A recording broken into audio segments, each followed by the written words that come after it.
Welcome to Men at Work 365, the ultimate destination for African American men dedicated to intentional growth and collective success. Whether you are just starting your journey or are a seasoned professional, our daily content focuses on the essential pillars of self-development, financial discipline, and mental fortitude. Beyond just personal improvement, we are building a powerhouse, community designed to bridge the gap between generations. We facilitate authentic networking, mentorship, and brotherhood to ensure that no man has to navigate his path alone. Join us as we exchange the tools, wisdom, and connections necessary to build legacies and thrive in every area of life. It's time to get to work. Are you ready to level up with the community?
What's good? What's good? What is good? Yeah, man. Hope everybody doing well. Enjoying their day. 2 o'clock out here on the West Coast. Shit, most of y'all should be winding down, getting off work, or just getting home from work, you know. Midwest over there on the East. Ja, salute. Mike Dan in the building. Soul, salute. Yeah, man.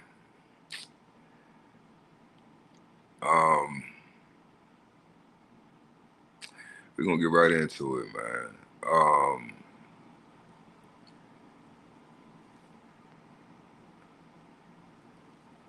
Topic of the day, man. My people are destroyed for a lack of knowledge. Let me give y'all a little backstory about basically where I got that from, right? It's actually it's a verse. Hosea chapter 4, verse 6. Now, I'm not a Christian, right? I don't subscribe to any religion, but I've studied all of them, right? And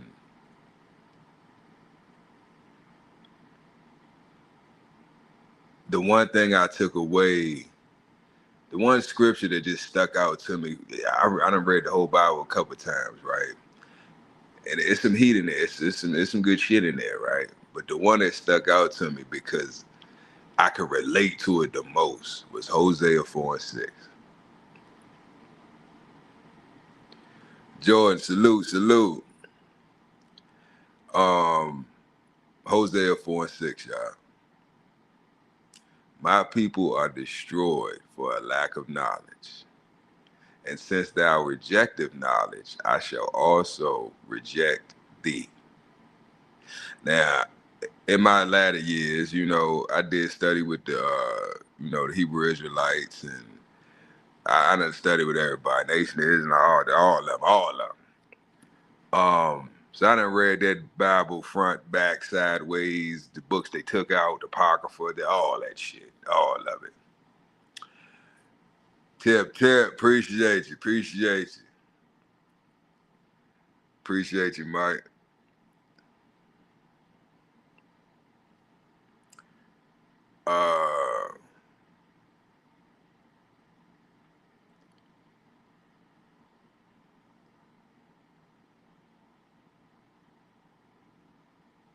It really stuck with me. Because I'm living it, right? I see it every day. I see it every fucking day. It's a reality for most of us, right?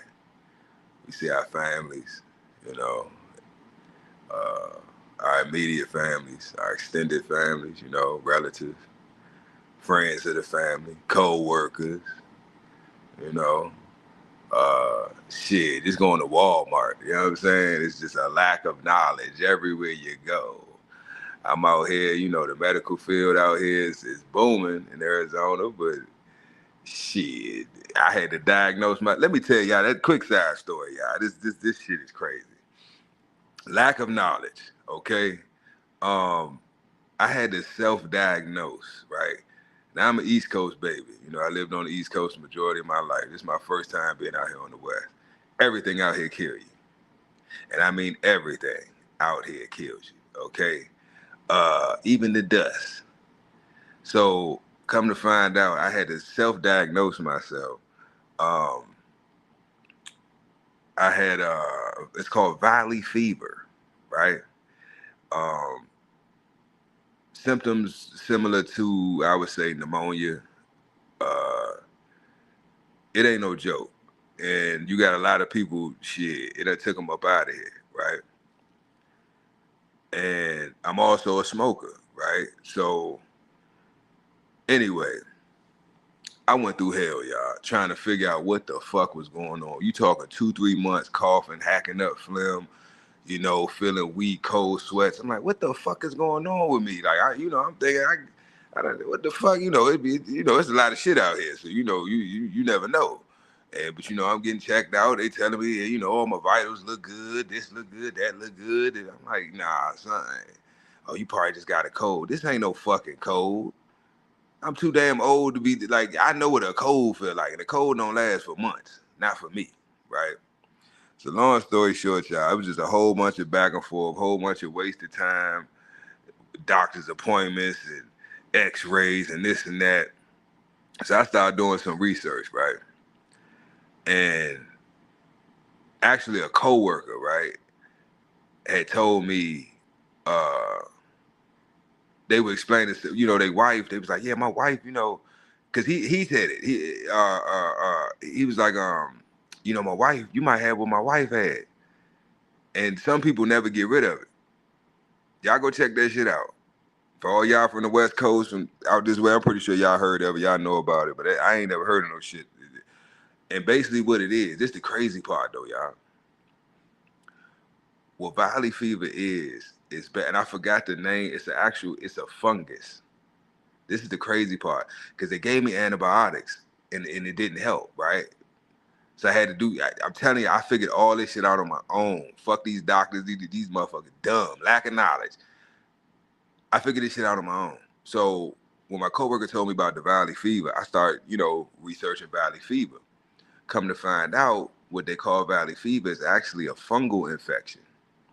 Now it's this fungus that I forgot what time of the year, but out here it's dry, right? It's a desert. So it's a certain time of the year, I think now, like monsoon season, I want to say, but it's a certain time of year that you know, it rains a lot. And something with the lack of rain or the dryness or whatever the fuck it is, it's a recipe for this fungus to grow, right? So what happens is the fungus grows in the ground or some shit like that. And I guess when they've been doing a lot of construction, right, out here. So when you dig, like the fungus is in the ground. So when you dig up the soil, you dig up the dirt, right? The fungus now becomes airborne because it's now out. You see what I'm saying? It ain't in the ground. It's now up, out. You see what I'm saying? Outside in the air. Now, when the wind blows, it catches the dust or sand or whatever. You think, you know, off the bulldozers or whatever, and it flies off in the air. So what do you have? Now you have fungal spores that are now in the air. So not only do you got to worry about coyotes, right? I had 2 coyotes walking with me to the store the other night. You know, because I go, go for my runs and walks and shit, and the coyotes be out there. Shit, motherfuckers say I'm crazy, but they don't fuck with me. I do my thing, they do their thing. But you gotta worry about the coyotes, you gotta worry about the javelinas, you gotta worry about they got bobcats out this motherfucker, diamondbacks, motherfucking rattlesnakes and shit. It's everything out here will kill you.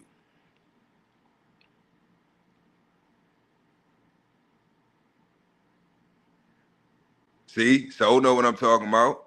He said he knows somebody that died from valley fever. Bro, I never heard of this shit.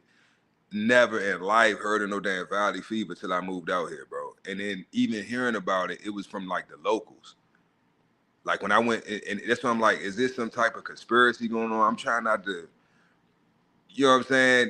The PTSD kicking in, because I'm like, these people trying to kill me, they fucking with me. Because it's like, how are you in the medical field? And I had to self-diagnose, just regular co-workers, regular Joe Schmo, don't know shit about, you know what I'm saying, the medical field, nothing. They wife contacted it, all the symptoms, all the shit she was going through, they couldn't figure out what was wrong with her, basically going through the same thing I went through. And they had to self-diagnose. Because where they live, he was like, yeah, we live right by 10. 10 is like the main, I guess interstate that comes through, you know what I'm saying? So they live right off of the highway, and that's where they about to extend it, so that's where they doing all the main construction at. So of course when the breeze come through, the wind come through and catch that dirt from the construction site, blowing right over there to their community where they house at. I'm like, damn, this is crazy. Everything out here kill you. Oh, you lived in Phoenix. Okay, so you know exactly what I'm talking about now. You know exactly what I'm talking about. I only been to Phoenix twice, and both times I ain't get to really enjoy it. I was going to the airport one time, the other time was making a move, but yeah, I'm gonna get up there eventually. But yeah, man, I done got the fevers. The fevers of the valley. I said, God, I can't fucking win. It's always some shit. Why me? Why me, Lord? Why me, Lord? Spare me, Lord. It's like, you know what I'm saying? But nah, I'm a soldier though. I took that shit on the chin, man. But it was rough. It was rough. It was about 2-3 months. But y'all know, y'all ain't hear from me. I was fucked up, man. I couldn't even talk. Like just trying to have this just having a conversation, just getting the sentence out, had to take short break. It was rough. It was rough. But I'm just happy that I was able to figure out, I had to self-diagnose. It's crazy, y'all, because like I just went to the emergency room one night. I said, I can't do this shit no more. This is crazy. Head hurting all the time, feel like it's about to explode, coughing so fucking much, chest hurt. You feel like you got fever, like flu-like symptoms, pneumonia, your chest, man, that shit was crazy. I'm like, something wrong with me. These motherfuckers trying to kill me. Fuck this shit. So I went to the emergency room. I ain't gonna lie, I had a nigga moment. I don't give a fuck. It is what it is. I'm from DC. I don't play that shit. These motherfuckers ain't gonna, fuck that. I'll fix my goddamn self. Just show me where the stuff at. I do it myself. Y'all motherfuckers got motherfuckers in the waiting room for 12 hours. Motherfuckers sitting here with their neck leaking and shit. And the fuck is they out here waiting for? Anyway, I had to self-diagnose. And they think they know everything, y'all. Ray, salute. They think they know everything. Arrogant as hell. I'm trying to tell these motherfuckers what the issue is. I brought all my paperwork with me. And they busy trying to talk over me. Bitch, shut the fuck up. Stop moving them fingers on that fucking keyboard and listen to what the hell I'm telling you. Or else get somebody else to fuck in here. How you gonna do your job? How do you even know? Like you won't even let me finish my sentence. How the fuck you know? You don't know what I'm about to say, bitch. Then they get an attitude and shit. Bitch, get somebody else. I don't like you. Where's somebody else? Give me another nurse. Cause you tripping. So long story short, I told these motherfuckers. I didn't ask. I don't ask. And that's another thing I keep telling people. I used to think my father you know, certain family members shit, like they were assholes and they were just mean and what the fuck is wrong with them? They so disrespectful because I was young, right? But the way that they handle business, I see why. Because people will play with you if you let them, right? And that's not saying you got to be disrespectful. That's not saying that you got to, you know, be belligerent and act like a nigga, you know what I'm saying, to get shit done, or you know what I'm saying, or you know, no, that's not what I'm saying. What I'm saying is you can't let people walk over you, right? You set the standard, right? I'm here for a service. You're a service provider. So if you're not going to provide me with good service, then I'll go elsewhere. I don't have to come here.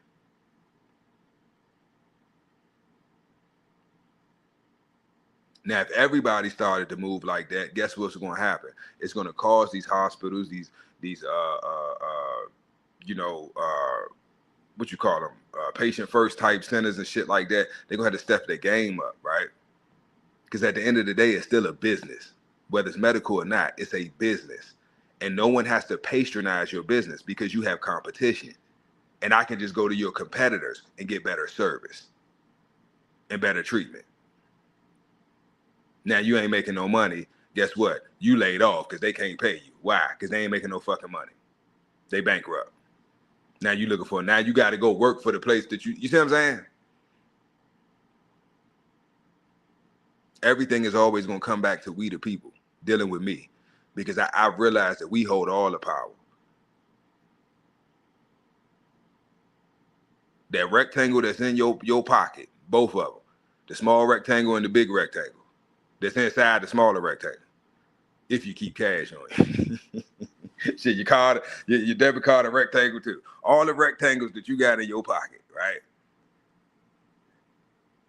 If you don't give no one access to them, right, they fucked. They're fucked. We as the consumers, if we don't consume, they make no money. They make no money, game over. They in business to make money. This is a capitalistic society. Everything is based off of capitalism. Everybody's trying to capitalize.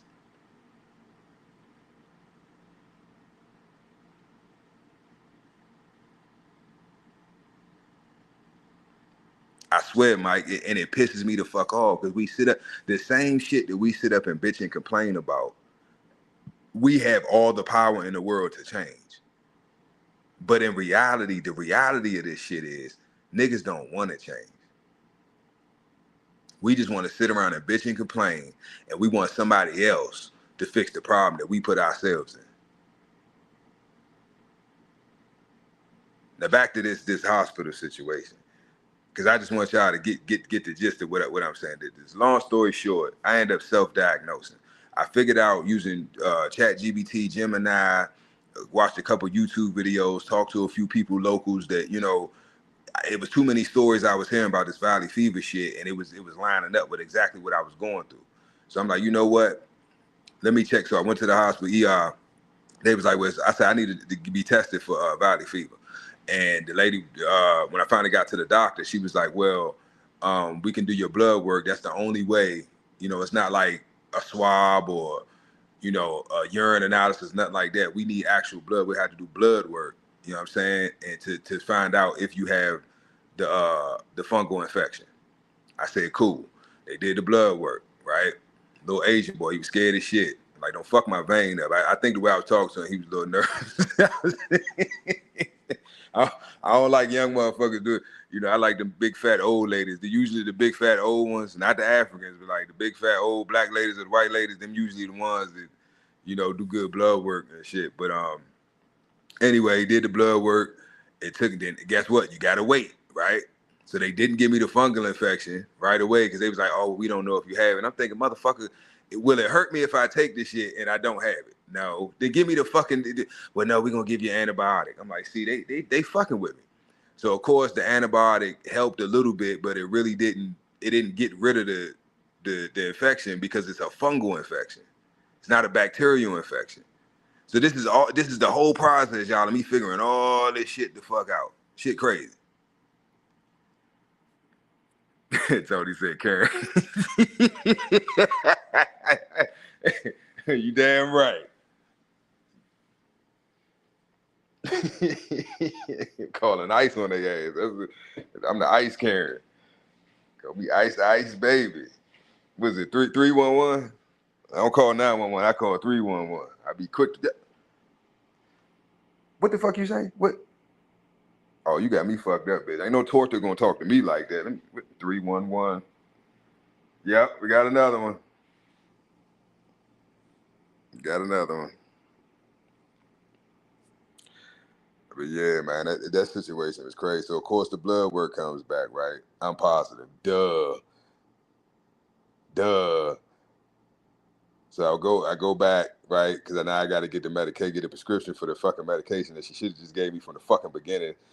So all this, remind y'all, I'm coughing and hacking and feeling like shit this whole, so we talking 3-4 months of going through this bullshit, right? So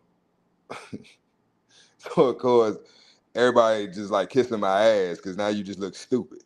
Because I told y'all what it was from day one. Y'all didn't listen. And now I done went through all this bullshit just to come back and get a prescription for what I asked you for in the first fucking place months ago. But anyway, get the script. Get the prescription filled with some bullshit. So, long story short, I ended up getting the medication. I've been taking the medication. I've been good for, I say, about the last month and a half. I think I'm good. But my only concern is people have told me that, you know, if depending on the severity of it, you can end up having to take the medication for life. Like, because they say you never really get fully rid of the shit or whatever. I don't know. I done heard different stories. I know people that say they know motherfuckers that died from the shit. They know people that, was hospitalized for months. You know, some people they don't have the symptoms, but they got to continue to take the medication because it's like they can't get rid of it. So I'm pretty sure I'm on the other end of that. Like, because even when I was sick, like it was still, I could still do what I need to do. It was just difficult. You know what I'm saying? So I don't think I was on the severe side. I was only going to the hospital because I was tired of feeling like shit. It wasn't like I felt like I was going to die. At some points, yeah. You know, at night, it's hell trying to sleep. But I tell you, I salute the art, man. Look, if anybody out there dealing with that shit right now, salute, man. I wish you the best. Get that fungal medication, man. And the good thing about the medication, it is possible to get it without having to go to the actual hospital to a doctor. Look that up online. You can actually get the medication. It's a little more pricier, right? You ain't going through your insurance and all that shit. But depending on the severity of your situation, that might be an option. Just putting that out there. But back to the topic though, man. My people are destroyed for a lack of knowledge. And that story, I wanted to tell that story because it's a lot of things that I've dealt with or situations that I've had to take care of or handle since I've been out here in Arizona that I be just wondering like, damn, what if I didn't know the things that I know, right? What if I didn't have the resources that I had? What if, you know what I'm saying? Like, cause it's older people that, they on a fixed income. It be some bullshit out here. Motherfucker, y'all know what I'm talking about. Motherfucker shoot you some shit or just tell you some bullshit just because they don't want to do their job or just to get you out their fucking face. And have you running all over, you know what I'm saying? Wasting gas, wasting time. But, and some of these motherfuckers, they ain't got cars, right? They got to get ride share services or something through their, insurance or through their Medicaid or some shit like that where they can get services through the state, where they can get transportation to wherever they need to go. Some of them don't got family members that they can depend on to look out for them and shit like that. So you got motherfuckers just like, what? Like the pharmacy, it was one situation, the pharmacy was backed up and he talking about, oh, well, can you come inside? I'm the only one in here. I went to fuck off on his ass. Like, you goofy ass motherfucker. I've been sitting in this line for 30 minutes and then you wait till I get my black ass to this fucking window that ask me to come inside? Cause you in there by yourself? Nigga, what the fuck? What difference would it make in you taking my prescription and filling it right here at this window, and me getting out, parking the car, walking on the inside, and walking up to the other window on the other side of the fucking pharmacy? You got to walk all the way over to that other side to come. What difference would it make? Whether you fill my prescription here at this computer or you do it over at the other one at the fucking counter on the inside. Goofy shit. Anyway, it's just it be dumb shit. It's just dumb shit. Like I become one of them angry old men. Like when we was young and shit. Like, man, you a motherfucker always hollering, screaming, just angry all the fucking time. Like, damn, what the fuck this motherfucker always just mad? Cause motherfuckers do dumb shit. That's why. Out of ignorance, the lack of knowledge, competency.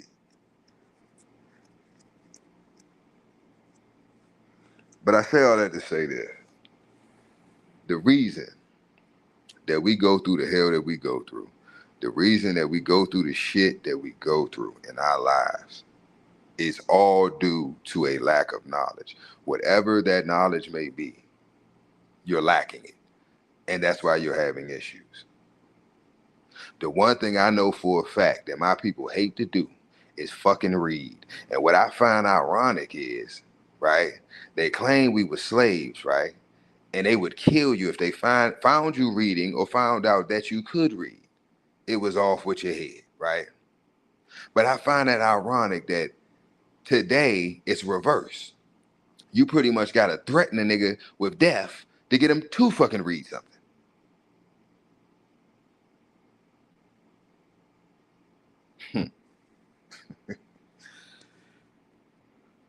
Lack of knowledge, lack of understanding. When you're knowledgeable about something, it's impossible for you to fail. It's impossible for you to get it wrong. The number one thing that we never do is read the instructions. I remember in high school, no, it was middle school, teacher painted, and I think it was part of the curriculum. I think everybody did it, all the grades. But the teacher handed out this test, right? She was like, oh, we got a pop quiz. We're like, pop quiz? Bitch, we don't get pop quizzes. What the fuck is it? So she passed out the paperwork, right? She said, all right, everybody got 10 minutes or 5 minutes, whatever the time was, right? So everybody like, what the fuck? What is this? So everybody taking the test. Shit. So the time was up or whatever. She said, all right, pens down, pencils down. Everybody pass papers around. Brother. So she get all the papers, right? So she started grading the papers. As she's grading the papers, we good? Uh-huh. As she's grading the papers, we all looking like, how is she grading the papers this fucking fast? You know, usually you take an exam or a test, it might take the whole rest of the day, or you might not get the results till the next day for the test to know if you failed or passed, right? So she grading the test. We like, what the fuck? Because we all confused, man. Yeah, pop quiz. She was out of nowhere with this shit. So she passed everybody's papers back out.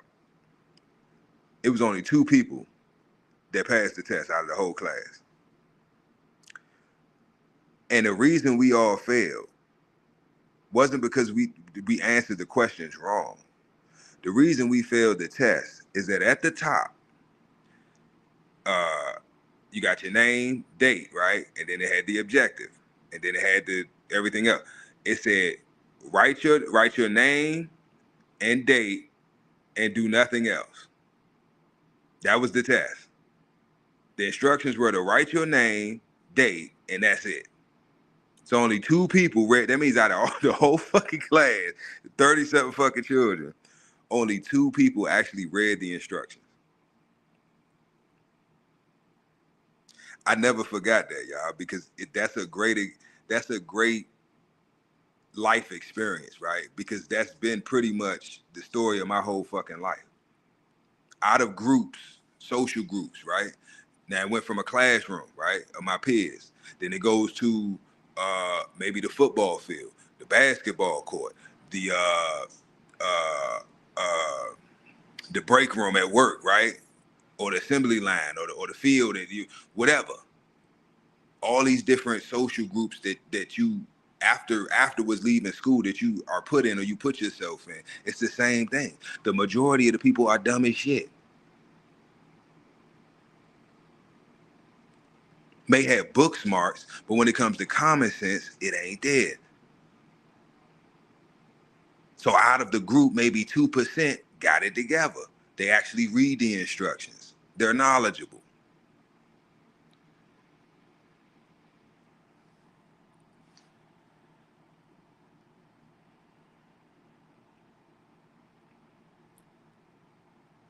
Let me show y'all these stats real quick.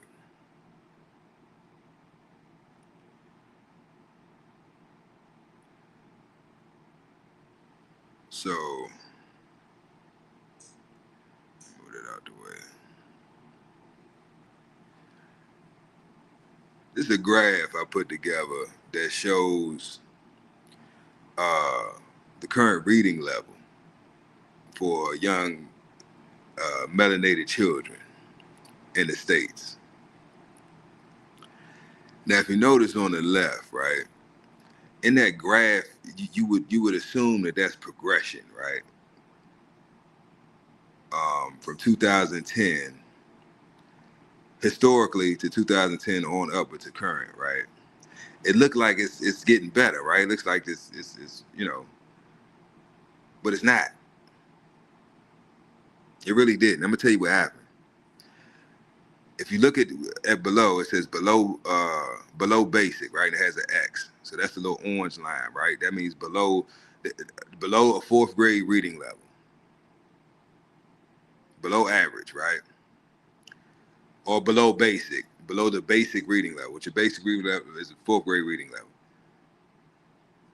So that means historically up until about, let's say, looks like 2020, on average, throughout that time period, motherfuckers was reading below the basic reading level. That means below a fourth grade level. And mind you, this is not just children. This is the adult demographic, right? Now, basic, as you can see, is the blue. So that's a basic reading level, right? It's above the baseline. As you can see, that looks like it's been increasing, right? And this graph is illustrated, right? So it's not, none of this should be taken as literal. You know, you could go do your own research. Proficient, right? Meaning proficient readers.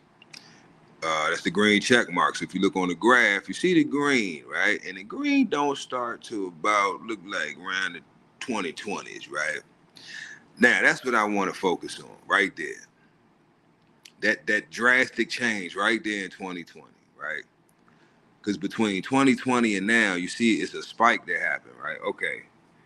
Now, what happened 2019 going into 2020, y'all?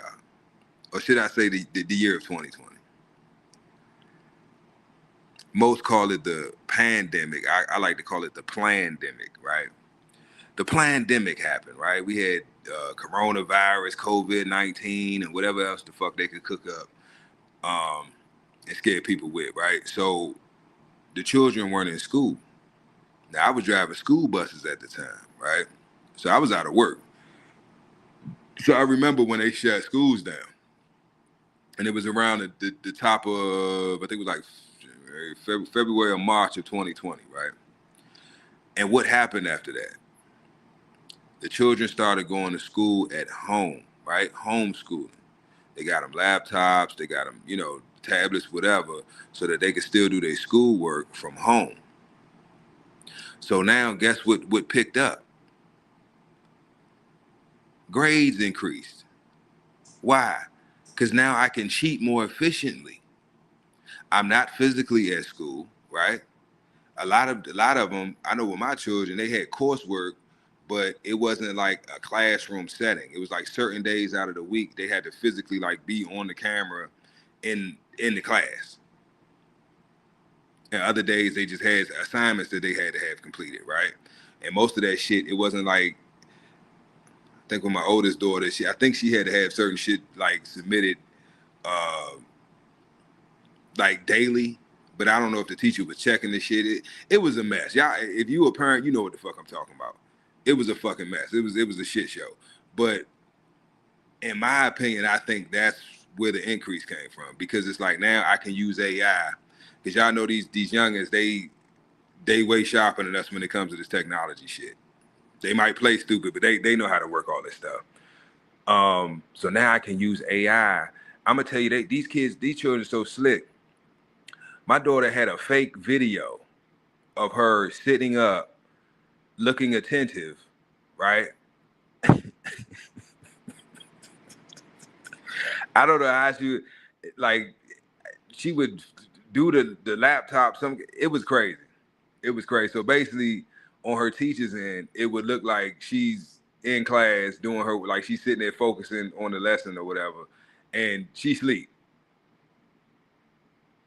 or watching TV or something. And I caught her a couple times doing that shit. I'm like, ain't you supposed to be? I am. And I look at I'm like, yeah, get the fuck on there for real. Stop doing that shit. So it was a joke, like, because none of the children were really doing the work, right? They were getting AI to do this shit. That's why they had to come out with all these AI, like they have AIs that detect AI. So like if you got AI generated material, like say you got a book report and you just use, Chat GBT or whatever to do the damn book report, they have AIs that they can run your book report through to tell it whether or not you used AI to write the fucking book report. This is how crazy this shit got. So this, in my opinion, I think that's what the increase is, right? Because the children weren't literally having to read, right? Because they weren't even going to school.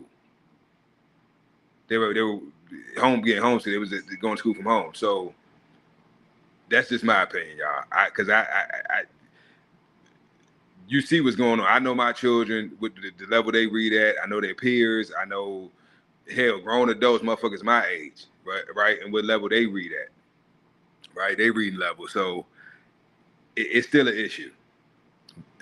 As a collective, we still can't read. But you see on the right, it shows proficiency, the comparisons of the proficiency and reading levels, right? But on average, it's between, in my opinion, I would think a 4th or 5th grade reading level. And that's just from, not even dealing with the data and the statistics, but just my personal experience with interacting with people and doing business and just, I would say 4th to 5th grade. But we got to do better. We got to do better. That's embarrassing, right? That's embarrassing to be a grown ass fucking man and you read at a 4th grade level. You have a 4th grader's comprehension, right? Because how can you read with comprehension? If your reading level, right, determines your comprehension level. Because if you read at a 4th grade level, that means the competency of a 4th grader is what you have as an adult. And it shows. Because most of these motherfuckers act like they're in the 4th grade.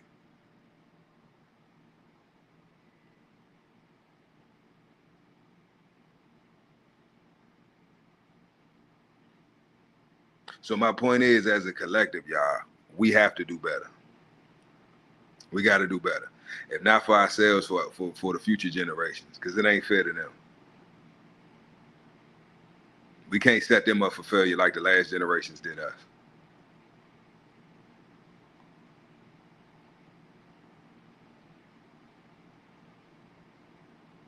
They can't read, y'all. It's videos surfacing right now. I don't know if any of y'all seen these videos. I don't know the brother's name, but he goes around with little cue cards, right? And he'll have a sentence written on the card. And he'll ask random people to read the card. And most of the people that he asks is around his age. You can tell he's young, probably in his early, mid-20s. And granted, it is like he looks like he's out at, on a strip somewhere, or like where it's a lot of bars and, nightlife activity. You know what I'm saying? So yeah, I give a motherfucker the benefit of the doubt. You've been drinking, you feel me, you lit, you could barely see straight, and the motherfucker trying to ask you to read some shit, and all these words you don't readily identify, and you drunk. I get it. But some of these motherfuckers be sober. They don't be drunk. They be sober. And the shit that come out they motherfucking mouth. he'll show the cue card up on the screen, so you know whoever watching the clip, they can see what's written on the card, what they're trying to read. And I ain't gonna lie, it is words that you wouldn't use. The average person wouldn't use these fucking words in everyday conversation, right? Unless you're trying to show off or look, you know what I mean? They're not words that the average person, nah. You're not, the average person wouldn't use those words in day-to-day conversation, right? So I get that. These are not words that you're used to reading or speaking. So you might have to sound it out, but they don't even sound it out. They just say whatever they think or the word looks like it might be saying. I'm like, what the fuck, the shit that come out of my, and then be proud about, like, yeah, standing on that shit, like, yeah, that what it say. Ain't that what it say? And I'm like, oh my fucking God. Especially the women, y'all. Oh my God, the fucking women. I'm like, come on now. Come on now. And I'm like, these the females that y'all niggas be going crazy over? Oh, she bad. Oh, she got fat ass. That bitch dumb as a box of rocks. Her booty big because she ain't got no brain. Her brain in her ass. I'm talking about the words that, and I ain't just talking about words that I'm like, wait a minute. Now I give you that word. You know what I'm saying? Like, but come on now. You don't know what that word is. What's that word right there? And I'm like, oh my fucking God. But then it's just that's what I'm saying, quick. It's like, how you not know that word? I'm trying to think of one. That's what I'm stuttering. I'm trying to think of the one. It was something deity. The deity something. Like,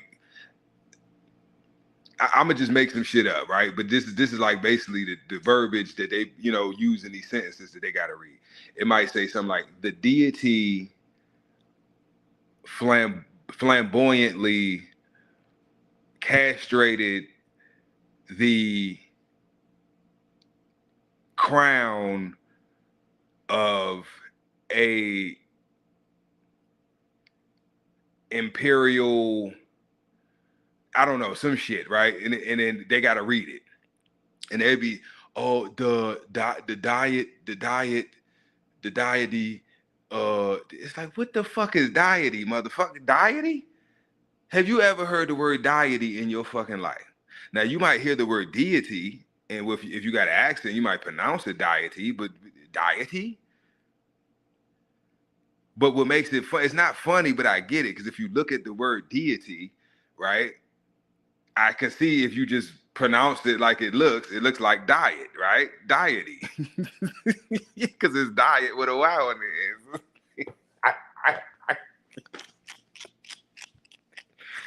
Oh shit. But it's not funny. It's really not funny, y'all. But what gets me is the confidence. They're so confidently ignorant. It's crazy. It's like they say that shit with so much conviction and so much pride and ego. And then they look at the dude like, and I don't know how he keep a straight face. I'm like, this shit gotta be staged. It can't be real. It can't be fucking real. God damn. I'd be like, yeah, what? Be loud and fucking wrong as hell. But that's our people, man. That's our people, man. Loud and wrong as hell. And will argue you the fuck down, ready to fight, be wrong than them, and know they wrong as hell. But their ego is a motherfucker, man.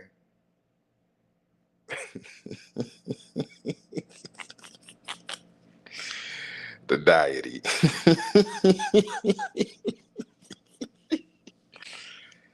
Oh man.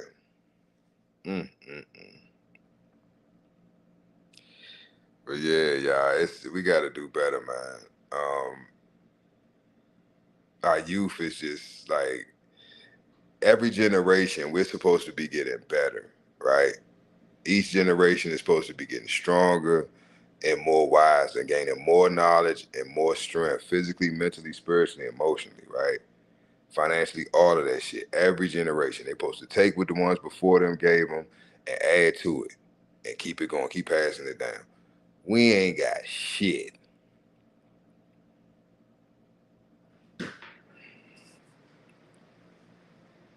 I'm gonna tell you what we got. We got sellouts, right? We got a whole bunch of sellouts. We got a whole bunch of lost motherfuckers. And then we got motherfuckers that's trying to do it the right way. That's what we got.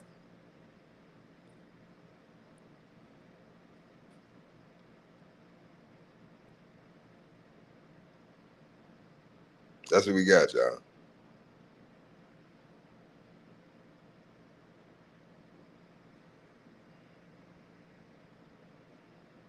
Exactly, Quick. Exactly. Fighting Irish. Salute, salute.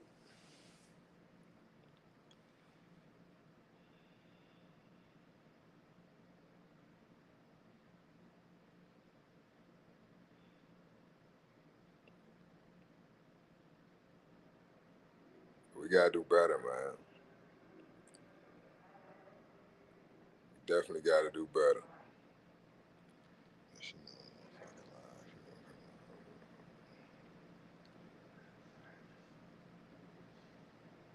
But the reading levels is just, I just wanted to touch on that because the reading levels is like the biggest thing for me. Because if you can't read, right,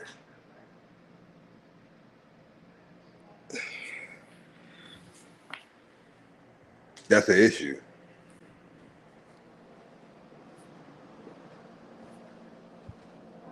As a competent adult, as a man, right, and you can't read, that's an issue.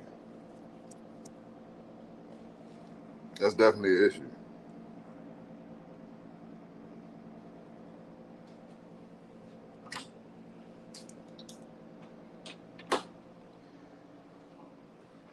I've seen situations, so many situations where men have been taken advantage of because of the fact that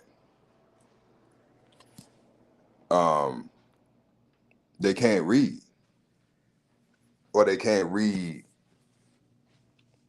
with a certain level of comprehension, right? And it's been going on for generations. We were talking about land being stolen, land being hypothecated, right? Yesterday, um, a lot of that had to do with um, not being competent or being knowledgeable when it comes to contract law, when it comes to trust law, right? Maxims of law, right? These certain things that just as a man and doing business that you need to know, and that the ones that do know aren't going to tell you because it's not in their benefit to tell you.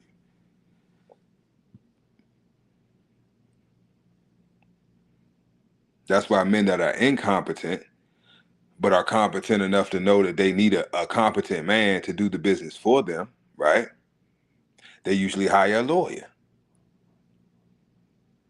I can't speak for myself. I'm not in full majority. I'm not competent enough. And most of us aren't. Most of us are still wards of the state. Not just status wise, but mentally. Not just on paper are you still a ward of the state, but mentally you're still a ward of the state. You're still a minor.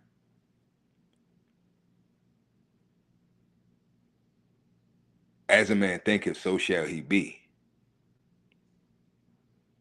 So if you're still thinking like a little boy, guess what you are? You still a little ass boy. I don't give a damn how old you are.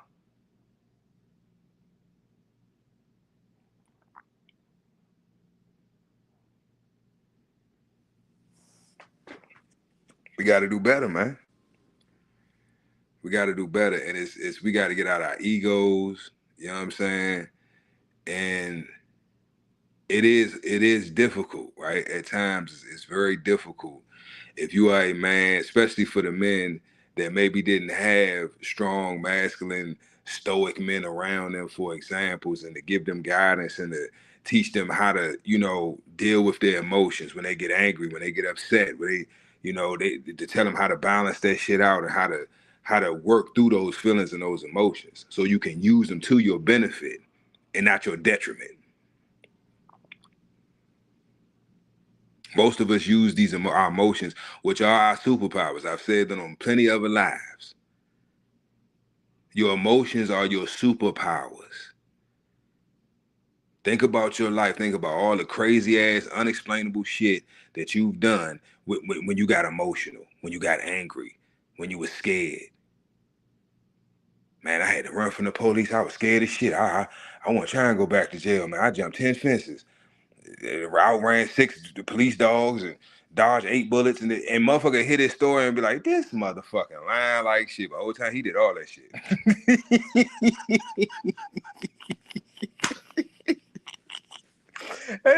That nigga really did that shit. He not lying. That motherfucker really did that shit. That adrenaline rush, that, you know what I'm saying? Like, I'm telling you, when you're in an emotional state, whatever that emotion is, that's your body giving a chemical releases, your brain releases certain chemicals, right? That affect your body in certain ways, right? That's a form of alchemy. You're changing your physical structure in real time to react and to survive in your environment. So when them shots start going off, you, oh shit, man, and everybody get to running and dipping it, and motherfucker run sprint do a run a 4. He can't run a 4 any other time, but let the shit pop off. That motherfucker running a 4.1 like it's nothing, leaving everybody. But yeah, man, it's we just gotta do better, man. We gotta do better. It's time. It's time, because it's getting to the point, y'all, where it's like we don't have no choice. We all we got. If you can't see that at this point, I don't know what you just hate yourself. If you can't see at this point that this is we all we got, like every narrative that's being painted, all the news that's coming out, all the stuff that's going on, all the trials, all the charges, all of the murders and all the bullshit, right? Whether it's propaganda, whether it's real, whatever. It's whether it's true or not, right? All this stuff, because all this shit could be fake. We don't know. That's why I say I assume everything is fake with all this AI shit now. So this Nolan Wells shit and all these other motherfuckers is popping up missing, is getting killed. I know they're trying to start a race war, right? I know that. But why? I was that little nigga always got popped in his mouth shit. For why? For why? But for why? But for why? That was my favorite word growing up. But for why? But why? Why, grandma? But for why? Mom, why, mom? Daddy, but why I gotta do this? Foul, foul, shut up. Get it, foul. I'm surprised I got any teeth in the front of my mouth. Throat chopped, all that shit. Black eye, ashtray to the face, whatever the fuck is nearby. Shut your ass up. You always talking back. I gotta know. I gotta know. It's gotta make sense to me. I can't just go along to get along. I can't just do it because you say that this is what it is. Fuck that shit. It don't make sense to me. And if it don't make sense to me, then I'm not fucking with it.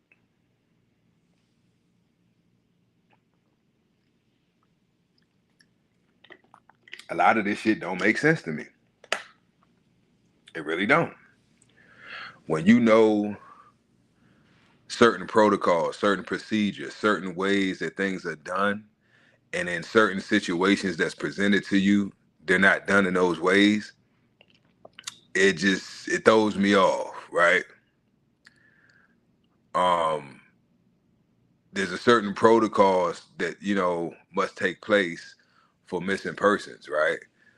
There's certain things that must be done, right? There's a certain time frame for these things to be done. So it's just like when you know these things, right?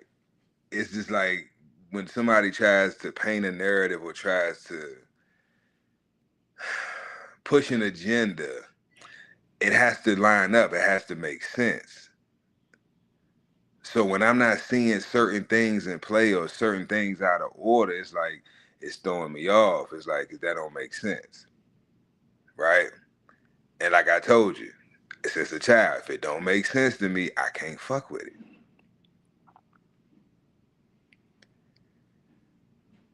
But what does make sense to me is us as a nation and people getting our shit together.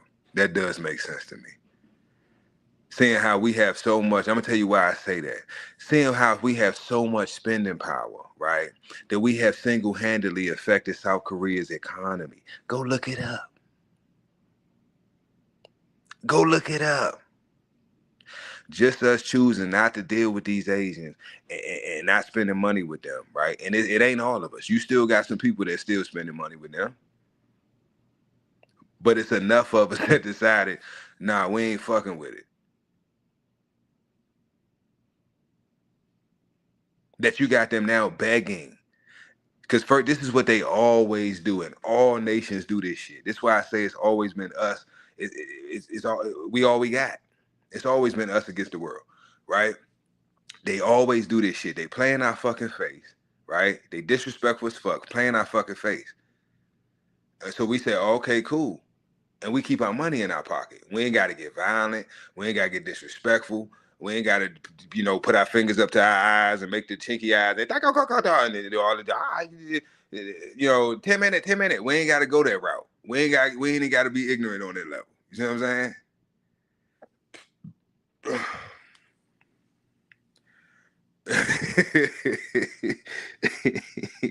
Real shit, quick. I'm looking at my teeth in my mouth, bro. Honestly, I think it's because, when you're young, that's your first sense. If you get them knocked out prematurely, it's like it's cool because they was going to come out anyway, But by the time I got my permanent teeth, I had learned how to duck, you know what I'm saying? I knew how to block and duck. So, I knew to be far enough away that, when I asked why, they got to throw something at me or run up on me. They ain't close enough to just fire off on me and shit. But yeah, what was I about to say? Yeah, spending power. So we're showing in real time, right, what us as a collective, what we can affect and what we can do. So just imagine, right, if we stop spending money with everybody and and kept our funds within our communities. At least let it circulate at least 8-9 times before it leaves the community. And it should be very minimal amount that leaves the fucking community. It should stay within the community. We got to get back to that. Having our own grocery stores, our own hospitals. We got to get back to that. Since nobody likes us, since we ratchet, we ghetto, we liars, we cheaters, we pimps and hoes and drug dealers and killers and murder. Since we're so deplorable of a people, okay, well, we're going to take our deplorable ass money with us. See, that's the funny part. It's like we pieces of shit. We ain't shit, right? We horrible fucking people. Nobody want to be around us, want to deal with us. But they ain't got no problem taking our fucking money. We so fucked up as a people, but it ain't nothing but foreigners in our community eating off of us. But we broke and we poor and we ain't got shit. But you're literally sustaining yourself, right, in a foreign country.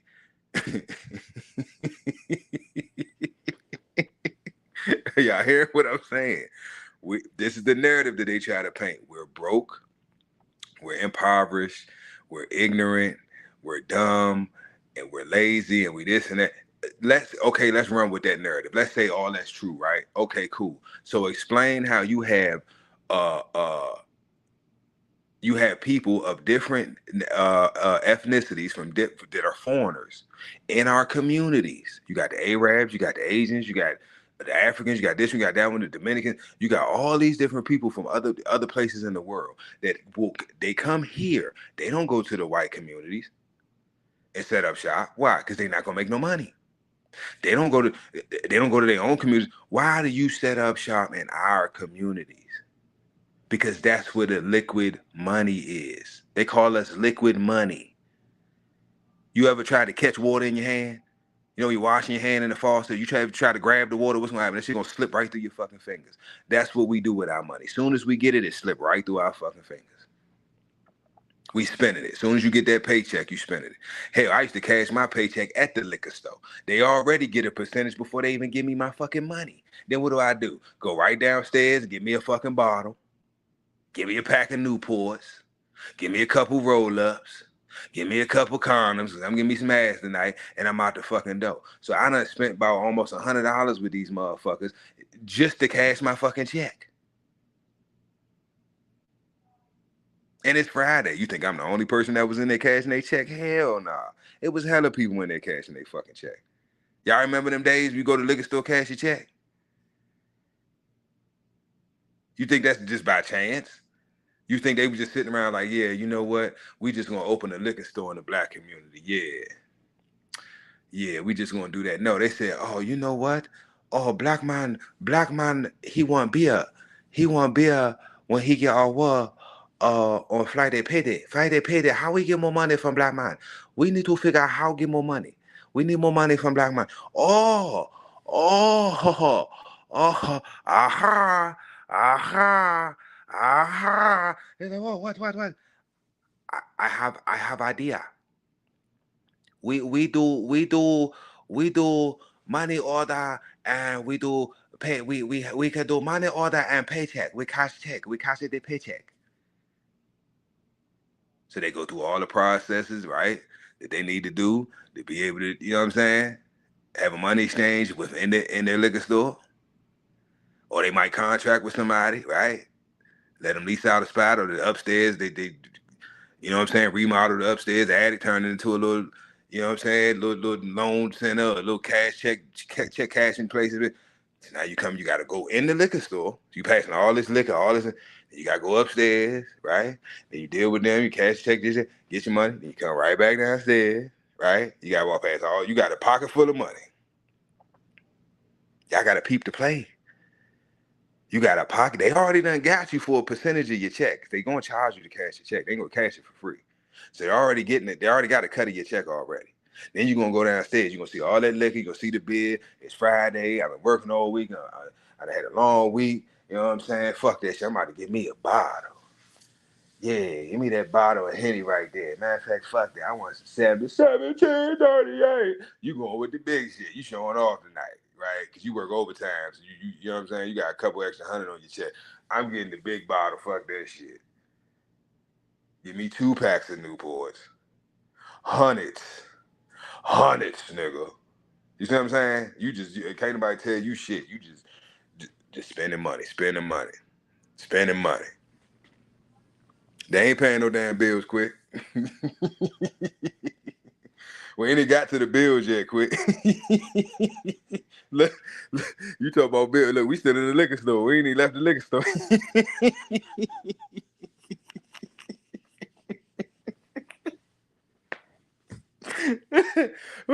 we ain't got out the liquor store quick. So you get your body, get your Newports and shit, right? You get your car, whatever you gonna get out the liquor store, right? Leave the liquor store, stop past the gas station, right? Who in the gas station? Arabs, the Africans. I'm just telling you, right, where I'm from, DC, this what it is. Right down the street from the liquor store on the corner, right? That's the gas station. Who in the gas station? Arab. Sometimes the Africans, they got gas stations, mainly the Arab. Right? Or if I don't get no cigarettes and nothing from the liquor store, because they usually cost more, right? I get the liquor from the liquor store, grab my cigarettes from the Arab. So do you see what I'm saying, y'all? You see how many people I'm putting money in their hands? I ain't even had my check an hour yet. My paycheck has not been in my pocket a full 60 minutes. I have already spent damn near at least a quarter of my fucking paycheck. And none of the people that I'm breaking bread with look like me.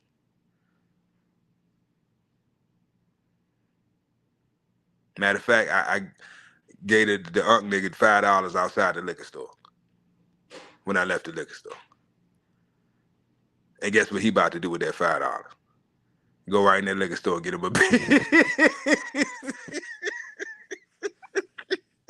what? The one the smallest amount of money that I invested in my community, right? And the one person in my community, what did he turn right around and do in less than 2 minutes of me giving him that $5? He hopped his ass up, walked right in that fucking liquor store and bought him a motherfucking Schlitz malt liquor.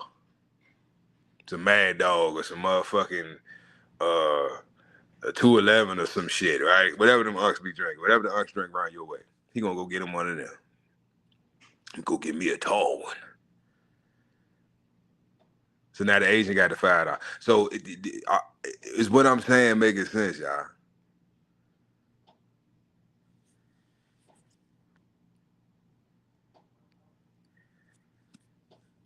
Okay, I know what you're talking about now, Quick. I got you.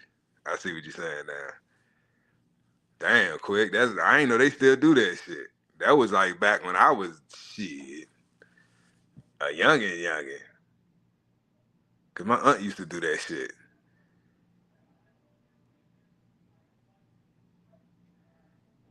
Light bill. Matter of fact, she used to damn near do all her grocery shopping. That's when the corner stores was actually corner stores where you can get eggs and milk and butter and cheese. You know what I'm saying? You could pretty much damn bread and shit. You can pretty much damn near go shopping. You know what I'm saying? At the corner store and shit. They still got corner stores like that. You know what I'm saying? Different places out of there. But it ain't like back in the day. You know, back in the day, I guess I'm old enough to remember when you would see people that look like you in these stores, right? The mom and pop stores. I'm old enough to remember that time, especially out the city. You know what I'm saying? We would go to Pop store, even Dave that around Florida Avenue around Trinidad. Anybody from around Trinidad, you know what I'm saying? Remember Dave, Ethiopian dude, he had the store right there on the corner of Florida and Trinidad, down the hill. I used to flirt with his wife. He was like, I go to kill you. I go to kill you. His wife was bad as shit. Bad as I'm telling him, Ethiopian motherfucker. God damn. I'm like, look, just like fuck him. You ain't in Africa no more. Fuck him. Come on. I was horrible, yeah. I'm trying to tell you, I was fucking horrible. Cliff, what's good? What's good? But she was bad. Oh my God. You talking about feminine. She was so sweet. Donkey. Oh my God. And that's what really got. She was already pretty as fuck. And you know how they have, you know, like how the stores be in the hood and shit. So it's like up. It's like kind of like a platform. It's up. They up. You know what I'm saying? And then they got the shit all on the counter, so you can't really see like, you know, her body and shit. Man, she had the reader thing was fucked up one day, right? Motherfuckers was in there fighting and shit, must have knocked into it and fucked the little card reader thing up. So she had to come out the little, you know what I'm saying, the little booth part and shit to check the card thing shit, because he was like, you gotta unplug it, plug it back up. I'm like, I don't know. I'm like, look, you better come fix this shit. So she came around. Man, I said, oh my God. I said, let me get the fuck out of this store. Cause he definitely gonna kill Mary. Cause he be watching his cameras. He be at home, but he be watching them cameras. I wouldn't leave my wife around, nigga. Do you know man? She was bad though. But I was young, y'all. Don't judge me. I was young.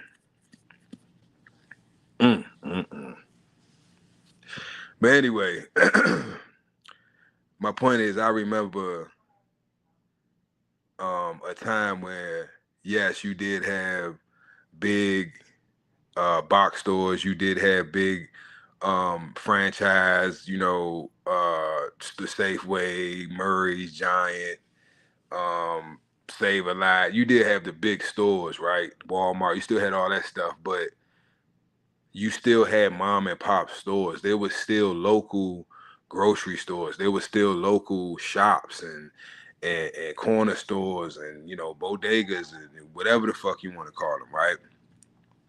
That was still a thing, right? You had the candy lady. You had, you know, somebody making plates. You feel me? Like, it still goes on today, right? But it's not as widespread as it used to be. You know what I mean? We still got, you know, people in the community that still keep these traditions going, but it's not like it used to be. You know what I'm saying? It's nowhere near like it used to be. But we got to bring that back, man. We definitely got to bring that back. Because I'd be damned. Like, I know y'all tired. I know I'm tired. I've been tired. I've been tired for a long time. Long time. I hate spending my money with these motherfuckers. And it ain't because I don't fuck with them or don't like them with it. But, you know, it's because of the treatment, right? It's because of the service.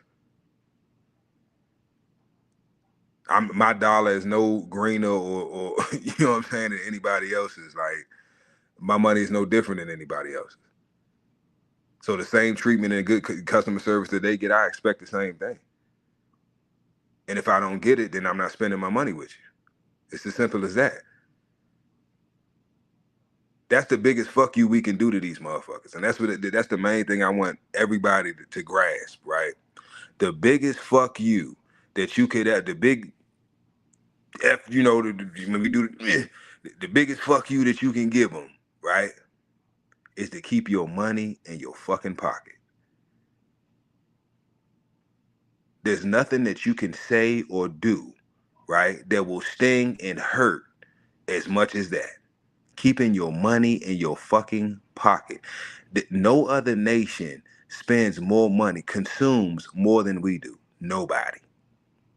So if we decide, okay, we only shopping with us, or we just go without, oh, it's gonna be a lot of changes made. Quick. But we can't fold. We can't just let them feel it, and then they start crying, and then we like, all right, we'll spend some money with you now. You know we not playing with you. Got to nah, fuck that. They gotta feel that shit.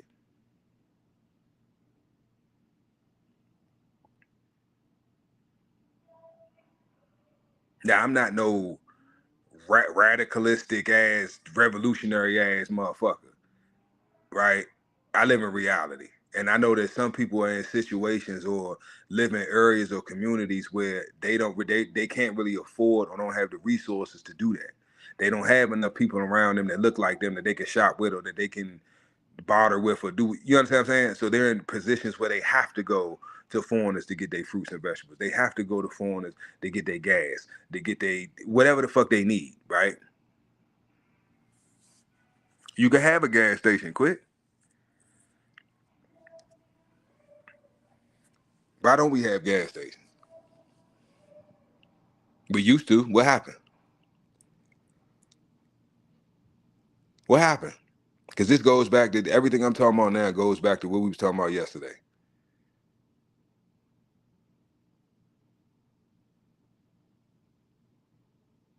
All the acres of land, right? All that acreage that we were selling and giving away or was being stolen from us.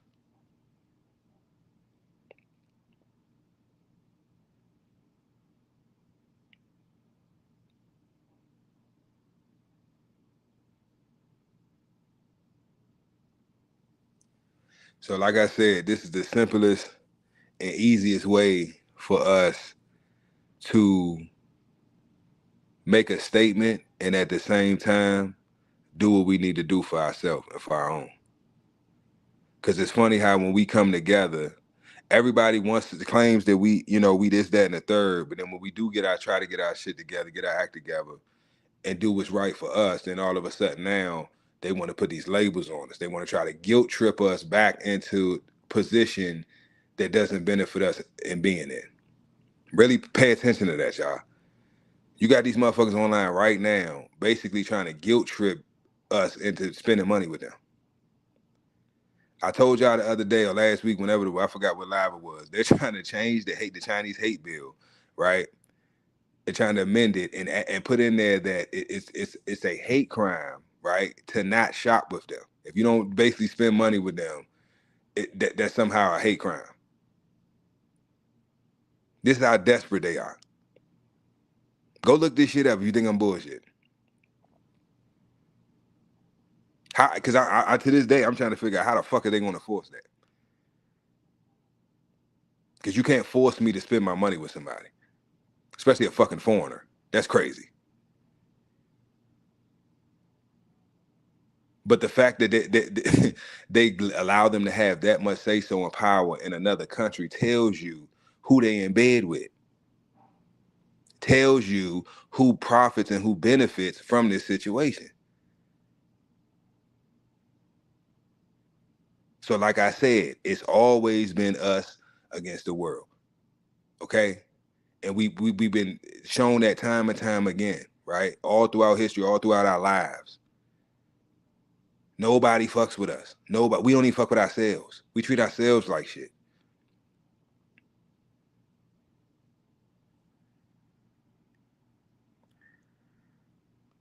Speaking of that last statistic, I lined that one up perfectly. Now this graph shows a couple diagrams, couple graphs of black on black violence. The statistics, basically. As I always say, this is for illustrative use. This is an illustration only. All right. Take nothing. None of this is being actual factual. You go look it up. Look up your own statistics. It's for educational purposes only. Now, if you look on the left here, the top left,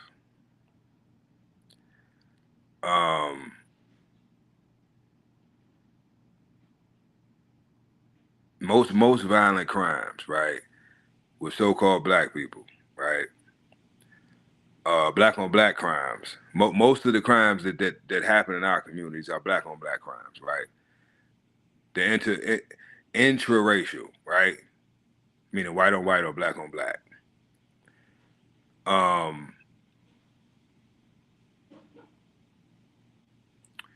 Now at the bottom it says, socioeconomic context impacting localized crime. Now when it says localized, that would be in your neighborhoods, in your communities, right? Not really statewide, or I would say more so city and at the most countywide, right? So poverty rates, of course, motherfuckers is broke, right? If I got money, I ain't got no reason to be out here robbing motherfuckers, right? Unemployment rates, motherfuckers can't find work, or the job that they got don't pay enough, right, for them to live off of, which that's every fucking job. Neighborhood disinvestment. Now, that's strategic, right? That's strategic. They give us the tools we need to, it's called gentrification, right? I actually watched it take place in DC over Northeast, right? Around Trinity. I told all my neighbors, all my family, everybody. I told them what they was doing. I was crazy though. I was conspiracy theorist. I was crazy. I'm tripping, and exactly what I said was going to happen. Here we are, damn near 20 years later. You go around there now, it don't even look like the same. If you know, you know.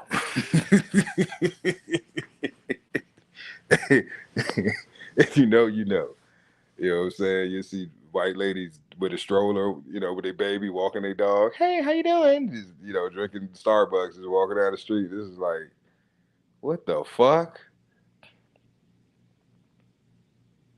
Because it used to be man, Trinidad with the trenches, boy. I'm trying to tell you, it was off the hook right that motherfucker. You know what I'm saying? But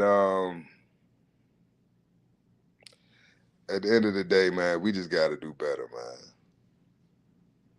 We got to do better. If you see on the right hand side at the top, right, we kill ourselves as much as they kill themselves. So this whole thing that black men are violent and they the YNs just out here just murking each other, they are. But at a no faster rate than everybody else is killing themselves. So the statistics on white crime and black on black crime are pretty much the same.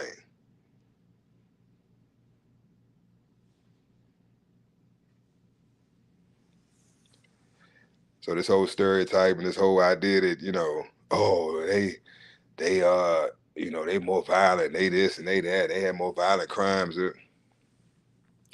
Go off, I tell people all the time, go off of what you see. What have you experienced? Right? What have you experienced? What have you seen?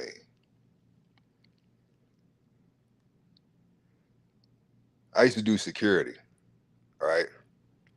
I've done security at so-called black clubs, uh, like Hispanic, club bars, um, and white bars, white clubs. And I can tell you,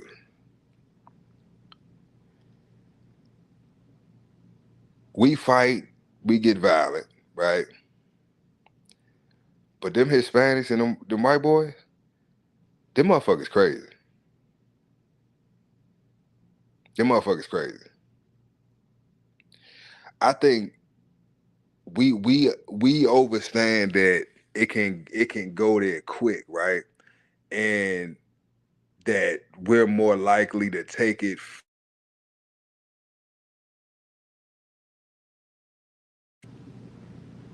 You know what I mean? We're more likely to take it to the furthest extent, right?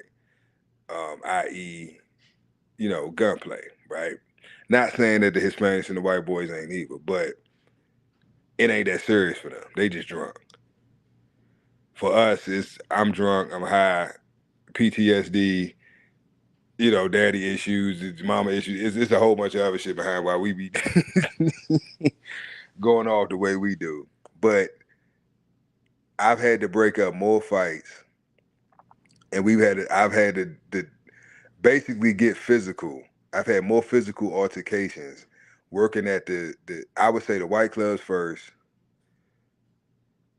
then I would say the Hispanic clubs, and then the black clubs.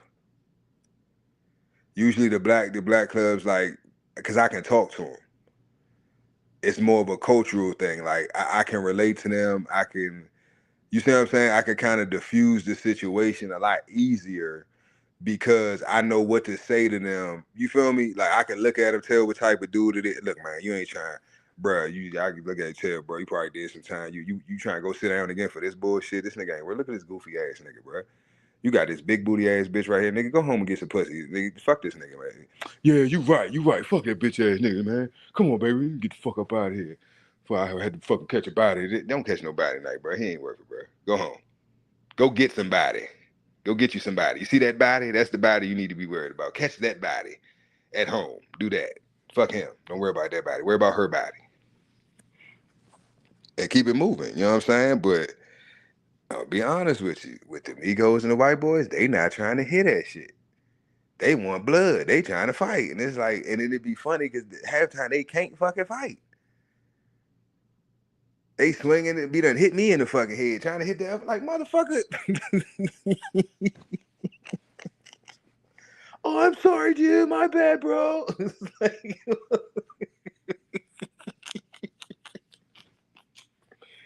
goofy as hell. But I can honestly say this, though. I don't recall there's ever been a situation when I was on the clock where I was at, Hispanic or, a white club and, excuse me, I don't remember ever being at a Hispanic or white club and it's ever gone to gunplay, right? Not saying that ain't nobody have it on them or in their car, but I'm just saying I don't remember ever hearing shots being fired at, the Hispanic or the white clubs. Now, does it happen? Hell yeah. But I just lucked out. It wasn't no like lower tier, clubs. Like none of them, even the black club. I didn't work at I think it was like one. That's the first joint I started out at, Bags and Crew, over there at Fordsville. Worked there for a little minute. But I knew all the bitches and I couldn't stay there. I couldn't work there. It was too much drama in that motherfucker. Too much drama. But yeah, we gotta do better, y'all. Yeah, I see what Tony said. It's 100% white. And that's true, Tony. They do get different consequences. But they get different consequences because, hey, if my cousin's the judge, or he's my uncle, or he's married to my second cousin, or he is just of my ethnicity, this goes back to yesterday, like I said, with his racism.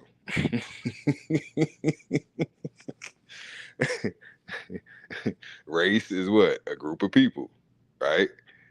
And ism, a ism is what? Doctrine, right? I forgot what that was. Doctrine and what? Y'all supposed to remember this shit. Anyway, like I was saying, racism. A group of people, right, who share the same basically beliefs or doctrine, right? So they all share the same doctrine. So yeah, they don't. Thank you, Tony. System. And what is the system that we talking about? The legal system, right? Well, there you have it right there, Tony. The legal system, not the lawful system. I told y'all years ago. I broke that down on another live, long time ago. But the difference between lawful and legal. Everything anything legal is fraud. Anything that begins in fraud ends in fraud, and anything that's legal, legalities, right? Legalese. Lawyers speak legalese. It's all bullshit. It's all a scam. It's all fraud. So of course, within a fraudulent system, you think that they're not gonna do fraudulent shit. The fuck? Like, yeah, you know what I mean? That's what I said. I expect it, Tony. I expect it. I don't get in my feelings. I don't get upset. I expect it. I expect a system that was built, right, for the rules to benefit the people who created the system. I didn't have anything to do with this system, right? And it's impossible for me to benefit from the system because in order for me to benefit from the system, right, I would have to be a part of the system. I can't be a part of the system because the system was literally built off of me and my people. That's how the system eats.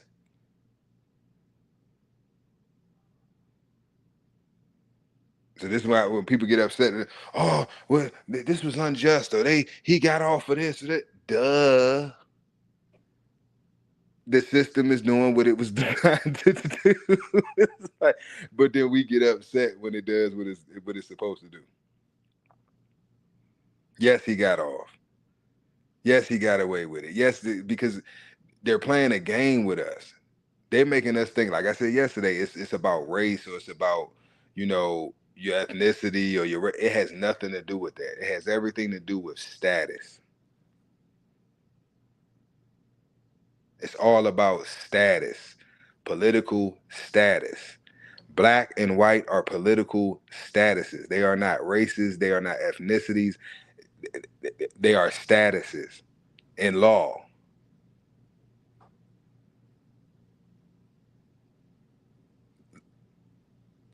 Look at the Black's Law Dictionary. Get you an old Black's Law Dictionary or a Bouvier dictionary. Like a fourth edition Black's Law Dictionary or earlier. Look up the word black. Look up the word white and what it means in law. And then you tell me whether or not you think it makes sense for you to go into court and speak and try to represent yourself, right, with a dead status. And wonder why they just talk over you and don't listen to you and they just bulldoze you in court. Because you can't speak. The court can't hear you.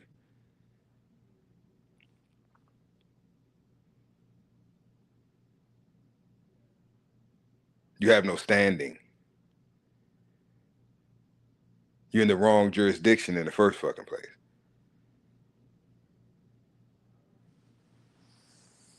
But this goes hand in hand with what I'm talking about. My people are destroyed for a lack of knowledge.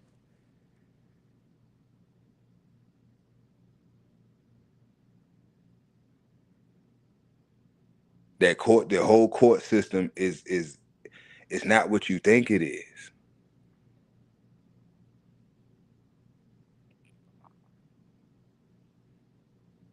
We've been tricked to believe that we are in a common law system when really we were, right? Things are changing. We were under maritime and admiralty law, the law of the seas. That's why everything is a ship. You have a relationship, right? You have a township. Why are you calling a location on land a township? It could be a town, but where's the ship come from?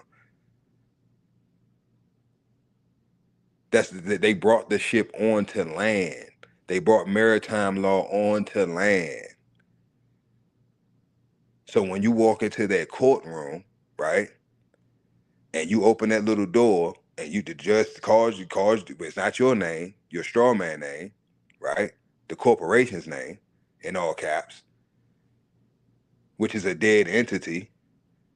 That's why they send you a summons to come to court. You only summon something that's dead.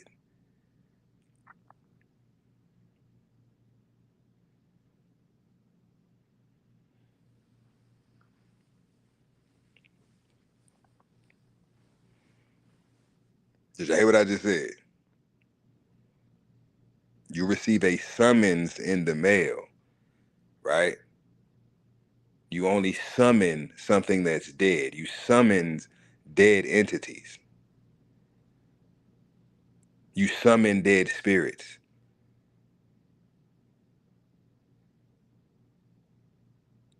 So that notice that they sent to the address that you, right, that you reside, you domicile in, right? That's not to you. You see your name, right? But it's in all caps. So that's not you off the back. You should know that that's not you. Let's go back to the fourth grade. Fourth grade grammar, grimoire, spelling, right? Spells. That's why I say we out here doing witchcraft and don't even know what the fuck we doing. But they using on us all the fucking time. Now, we're nouns, correct? A noun is a person, a place, or a thing. So we're nouns. The proper way to spell a noun is uppercase, lowercase. This elementary school shit. So when you get a summons or you get a bill statement or anything dealing with commerce, right? Or business, any correspondence dealing with business in the mail, your name is always in all caps. That lets you know that that's not for you. They're not speaking to you. They're speaking to the entity, the dead entity that was created the day you was born. That's why you have a certificate. If you think I'm bullshitting, if you have both, I want you to look at your birth certificate, which is on bond paper, right? Which is the registration to your corporation. Then I want you to look at your certificate of live birth, the long form. It's going to have your name spelled grammatically correct. It's going to have your daddy's information on it, your mama information on it, and it's also going to have your mother listed as an informant. Your mother was a snitch. Get fucked if you get mad. Every last one of us, our mamas was snitches, and she ain't even realize it. When she signed that filled out that birth certificate application, I don't give a damn where you're from, what state. Look, get a copy. If you don't have it, go to Vital Records, get you a copy of your certificate of live birth. That's you, the flesh and blood person. The birth certificate, because that's why the dates are different, right? Your birth date isn't on your birth certificate. It's on your certificate of live birth, but it's not on your birth certificate. The date on your birth certificate is usually 2 to 3 days later because it takes time for them your mama to fill out the application for them to file it, right? And her to get back that registration number. So the you that they're summoning, to go back to what you said earlier, Tony, the you that they're summoned, that they sending a summons to, right? The name that looks like your name, because it's spelled the same with the same words, and it sounds phonetically the same. They're not sending that to you. This is the games that they play. So if they need to be sending it to somebody, they need to be sending it to the office where the piece of paper, right, that was filed the couple days after I was born, because that's who needs to come to court.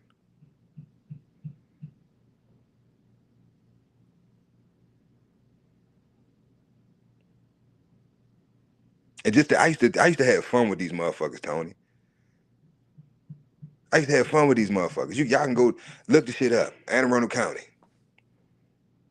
North Carolina, 8, 9 different fucking charges. Resisting arrest, assault police, all types of shit. It took like 4 of them motherfuckers to get me. And they still couldn't do shit with me.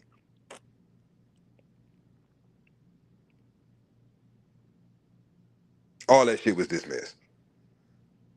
Once you've corrected your status, once you know who the fuck you are, you have to know. I'm not talking about reading no fucking books, reading no damn documents, sending off some shit to the clerk's office and all that. I ain't talking about none of this paperwork bullshit. Once you know who the fuck you are, your whole world changes. How people look at you, how they interact with you, how they deal with you, how they speak to you changes.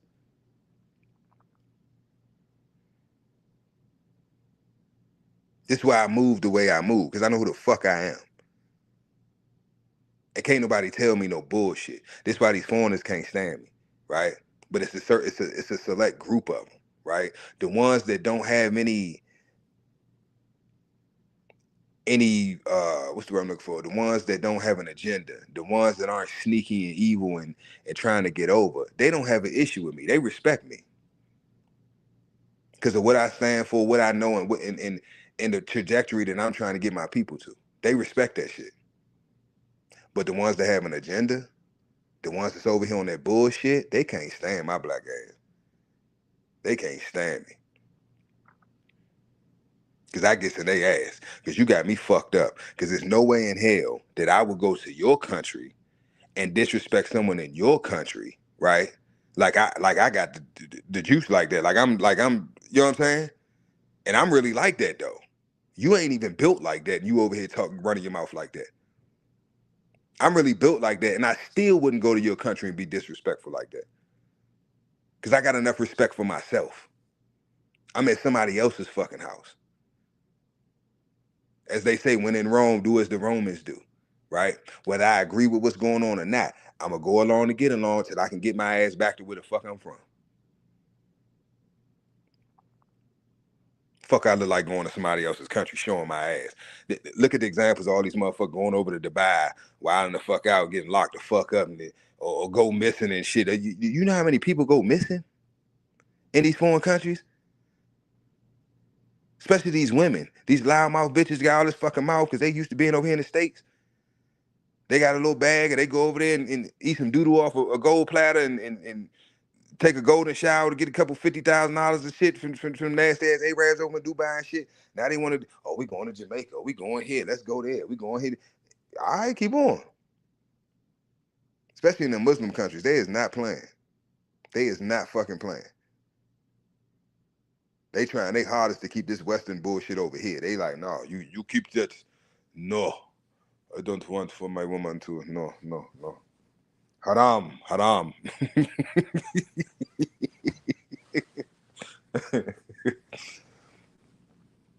Yeah, man, we gotta get it together, man.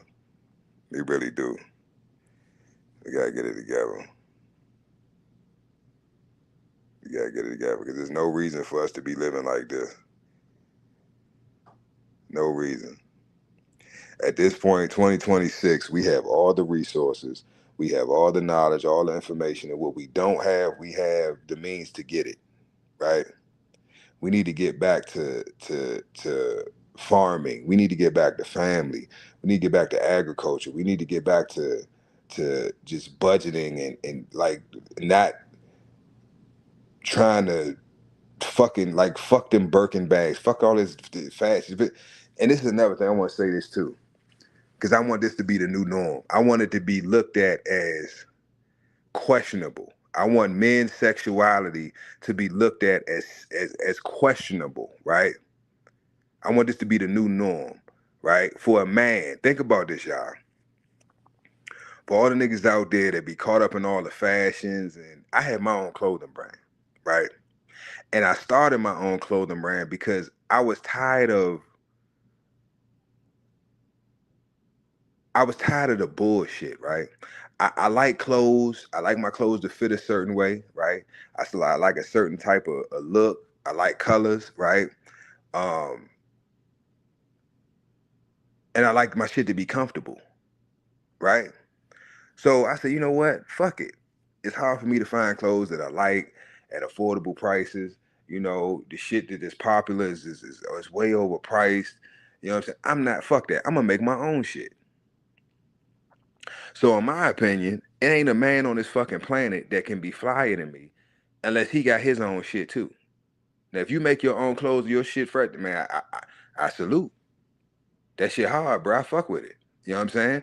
But if you're walking around as a grown ass heterosexual masculine man and you think that your life has value or that you're better than the next man because you are wearing a garment, right? A shirt or pants or a hat or t-shirt or whatever with the name of a homosexual Caucasian man who sucks dick and takes it up the ass and likes it. Okay, he designed and he put this garment or this clothing brand or this designer wear out, right? He's the designer, right?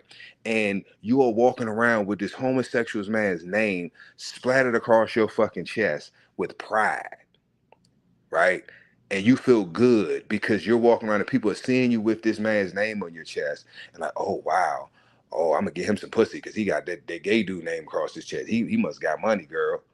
And all the other niggas, oh man, fuck him. He think he fly because he got it. That's crazy to me.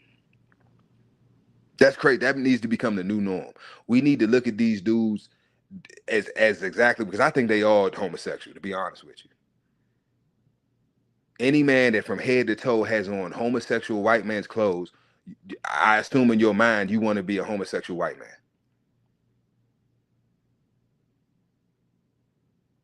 The garments, the shirts and the pants and all the shit be questionable any fucking way. The shit these motherfuckers be wearing be like looking like it's some shit a bitch should have on, not no fucking man. First off, right? And then when you do your homework and find out who the designer was and who the brand belongs to and then it makes sense. Then it makes sense. But you goofy as hell if you think you fresher than me or you think you better than me or you whatever because you wearing some faggots fucking clothes. You tripping. You tripping. And you overpaid for it with your goofy ass. By me being in the clothing industry and having manufacturing in China and India, I know how much it costs to make this shit, right? You motherfuckers is buying. You got motherfuckers. I seen a motherfucker buy an Amiri t-shirt, right? Shit, it's not even good quality cotton. It's not even Supima cotton. Niggas don't even know what Supima is. Like, this is the shit I be talking about. Like, motherfuckers just be wanting to get shit because it's all a scam. It's all bullshit. Because at the end of the day, if we don't subscribe to it, if we don't say it's cool, if we don't wear it, if we don't endorse it, then it don't go. It don't go. It's not going to hit. It's not going to do numbers. We have to give it our stamp of approval. If black people don't fuck with it, it ain't lit. It ain't hip. It ain't popping. It ain't it. It ain't gonna go viral. It ain't going to, none of that. Because we are the culture. So any culture that exists, we created it. And if we didn't create it, it was created out of something that we did create. There's nothing new under the sun.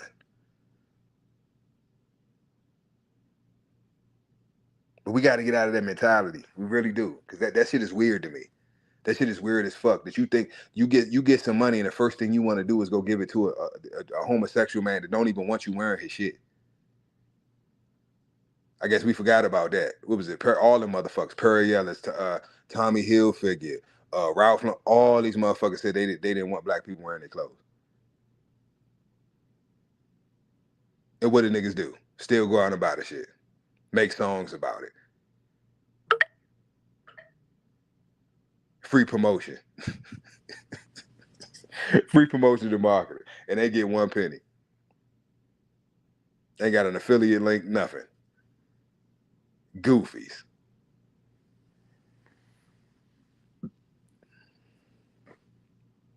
I'm pretty sure they are, Tony. I'm pretty sure they are some straight ones, right? But the clothes that these niggas is wearing, these niggas is not straight. Christian Dior, they're married. Balenciaga, we already know about Balenciaga. I can't believe people still wearing Balenciaga. You know what I'm saying? Like just all of this shit, Tony, all of it. Like if you actually go to Paris, go to London, like go to the fashion shows, go meet the actual designers and have a conversation with them and let them explain their new design and their new concept for their summer collection. You can be like, what the fuck is this? Yeah, I'm good, bro. Like, where the bitches at? There's too many half naked men in here. Like, what the fuck? What the hell do he got on? What the fuck are they over there in the corner doing? Let me get the fuck up out of here before Diddy come up in this motherfucker. Like, I'm just being honest. I'm just being honest. Like, these motherfuckers is weird. They're weird. Like, but that's what I mean. Like, most of the designers, right? Most of our people who wear these designer brands, right? They don't know who the designer is. They don't know their story. They don't know what they look like. They don't know what their lifestyle is like. They don't know shit. All they know is that their favorite rapper or entertainer or athlete, whoever the fuck, had the shit on, or they wear it, or whatever the fuck, right? That's usually how we get, because ain't nobody know what the fuck no Balenciaga was 10, 20 years ago. Ain't never heard of this shit. Amiri, Chrome Heart, all this shit that these motherfuckers paying thousands, tens of thousands of dollars for this bullshit. Like, nobody heard of this shit. Nobody heard of this shit. Not prior. Prior to them seeing a music video and some rapper saying this shit in a song, they like, come on, yeah. A lot of them niggas be questionable too. I think yeah. Like my man, what's my man? Call him 5150. What's the comedian? Damn, I can't even think of Corey Holcomb say the back door is all the back door is.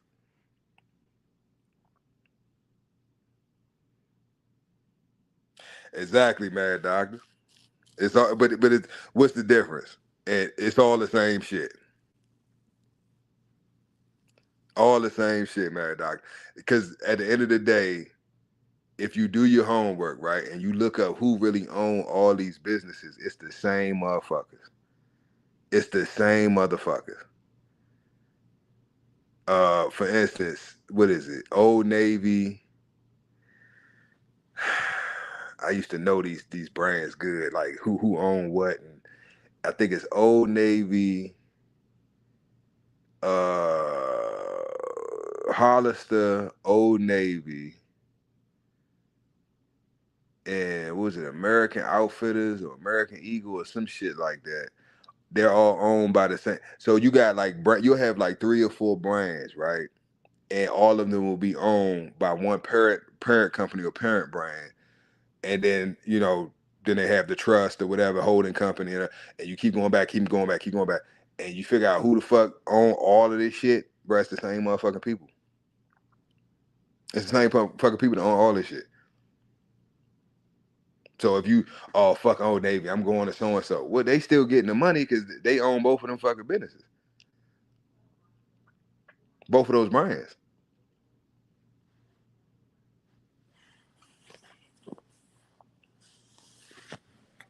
But it's just like, all right, fam, I'm gonna say this, and I'm out, y'all, to prove my point of how powerful our spending power is, right?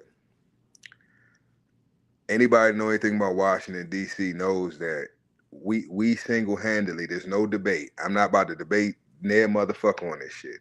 The truth is out there. Go do your research. Washington D.C., right? Later on, the whole DMV area, single-handedly, right, put New Balance on the map. New Balances were being worn by old white couples that want to go out and walk and try to get healthy and try to be more active, right? They had, they old, they got bad knees and their ankles, you know what I'm saying? They still want to try to be active and get around, and You know, that's who wore them type of shoes, right? Now, that's who wore those type of shoes, right? Now, we started wearing them, right? I remember motherfuckers wearing New Balances back in the 80s, right? But over the years, right, as they come out with different shoes, different styles, to the point where they have actually a Washington, D.C. collab shoe. New Balance has a shoe that they dedicated to DC. Now, I don't know nobody else that has a shoe company that actually made a shoe for that city. Now, New York might have something, or somebody else might have something with like Nike or Adidas or something else. But I know for a fact, DC has single-handedly invested so much in the New Balance that they dedicated a shoe to them, right? I don't think there's more sales of New Balance shoes in the world than there are in the DC area. So just think if we would have, as collectively, right, a black-owned business or shoe company, because they do exist. It's a lot of brothers I done met that make shoes. They make their own shoes. They design them. They send the sketches to China. They make the samples. They send them back. They got some fire shit, right? Right there in the DC, Baltimore area too. Just think if we would have invested that money into them. Only wear they shoes and shit, right? Like how Baltimore do with Under Armour. Under Armour is a Baltimore company. It was made out of Baltimore, right? From a person that's actually from Baltimore. Just think if we did that collectively.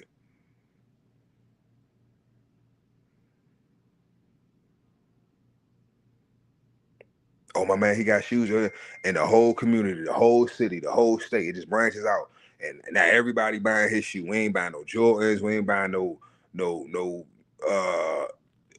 none of them designer shoes, them ugly ass dad shoes, the designer shoes, because they look like some old man shoes any fucking way. Half the shit these motherfuckers putting out, they just copying what the other shoe companies got and just putting they fucking little logo or name on it. And y'all paying $2,000 for the motherfuckers like a dickhead. But that's where I'm at with it. You know what I'm saying? We need to start investing in each other, right? So I got a clothing brand. You need clothes? Come buy your clothes from me, right?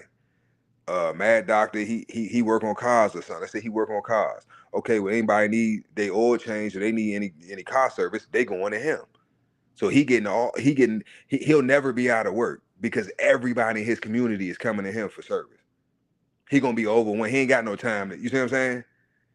So guess what? I ain't got no time to go fix me nothing to eat. Matter of fact, I'm about to order me something real quick. Who he ordering from?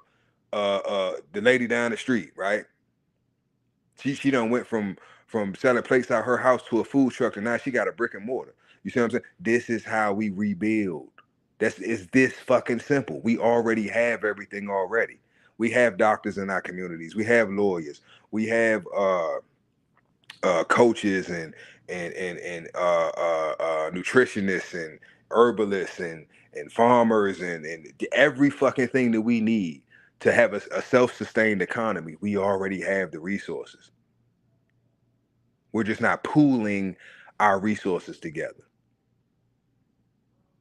And my whole thing is, instead of us waiting until we have no choice but to do that, why not do it now? Why not get that going now? Because whether we like it or not, that's what it's coming to.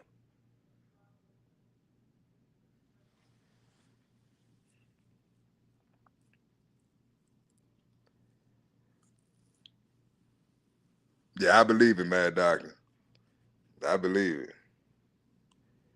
We ain't really fuck. We fuck with Adidas, but more so like the tracksuits. We ain't really fuck with the niggas wore the shoes. I ain't gonna lie. Back in the 80s, I think everybody had a pair of shell toes back in the 80s, right? 80s, early 90s. Especially with Run DMC, right? But I would say out the city was more so the track suits, like the jackets and the pants and the jersey knit, like the soccer jerseys and shit, the shirts. That was a thing for a while. Everybody was wearing like the Adidas, the little like they had like some fake little limited edition joints they came out with. I can't remember what time period that was. I forgot about that. But yeah, all the youngins with like the Adidas, they had the track pants and the what's the name? The little Adidas shirt, the little soccer shirt.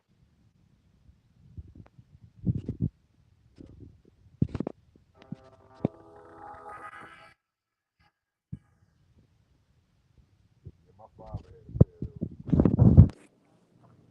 He still got them, Mad Doctor. He don't wear them, but he still got them. I was surprised, and he got a pair. Remember the shoes? I think they supposed to be Jordans, but I don't think they had a Jordan sign on them yet. I think it was his first, the Jordan ones, but it was like the original Jordan ones, like the first Jordan one that I think they released or whatever. The high top joints. He still got a pair of those too. Yep. But yeah, man. Wrap this thing up, man. Appreciate y'all for tapping in with me, man. This was a good build. It's a good build. I be forgetting to throw them comments back up there, y'all. Yep, yellow and purple.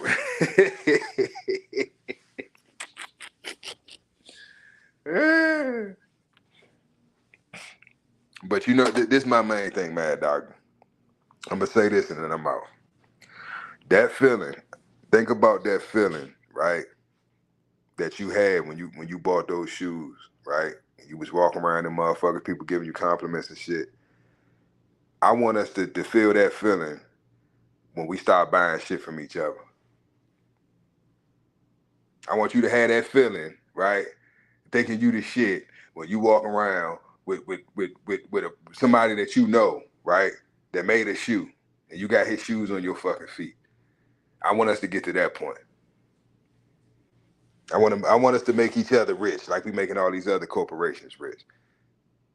But this is the thing. We gonna have contracts, Mad Doctor. We gonna have contracts, so ain't no bullshit gonna be going on. To where if as a community, if we gonna invest in your business, you gotta reinvest back into the community. Ain't gonna be none of that. Oh, I'm taking my bread and I'm gonna go do this and that. Then you wanna go live with the white people? No. You gonna reinvest right back into the community. We gonna keep this money circulating.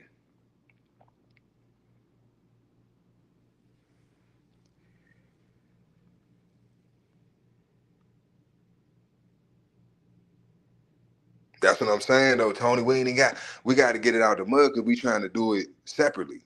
But if we come together, we ain't in the mud. We ain't got to get it out the mud. We can get it out of his garage. We can get it out of his trunk. We can get it out of her attic. We can get it out of, you know what I'm saying? We already got everything. We already got everything.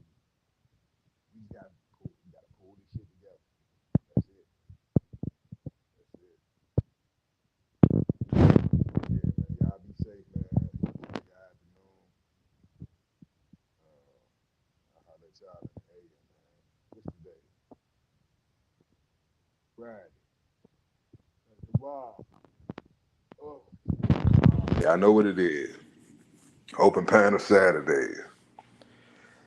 Tap in. I don't know.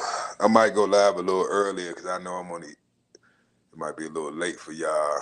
Nah, I might go at 2. I think I'm going to go live at 2. It's probably about, 4 or 5 o'clock on the East Coast. Yeah, y'all should be about settled down. Yeah. But yeah, tap in tomorrow, y'all. Open panel. Come talk your shit. Talk your shit. Yeah, love y'all. Appreciate y'all, man. Y'all be safe. Don't do no dumb shit tonight. Make it home safely if you're going out. You know what I'm saying? Be smart. You know what I'm saying? And watch out for the hook. Peace.